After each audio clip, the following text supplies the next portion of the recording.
Naghain ng petisyon ng Grupong Bayan Muna sa Supreme Court para ideklarang unconstitutional ang Maharlika Investment Fund.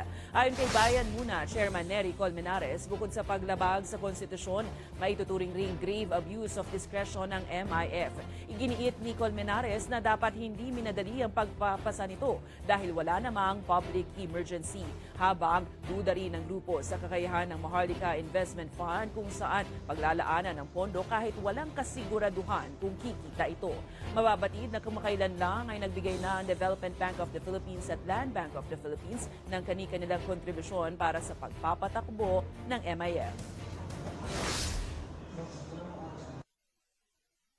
Maglalaan tayo ng pondo sa isang korporasyon na hindi naman natin alam kung kikita. Sa gitna ng walang ayuda, mahal na presyo ng bilihin, maglalaan tayo ng hundreds of billions of pesos sa isang korporasyon na hindi nga natin kilala kung sino mga direktor.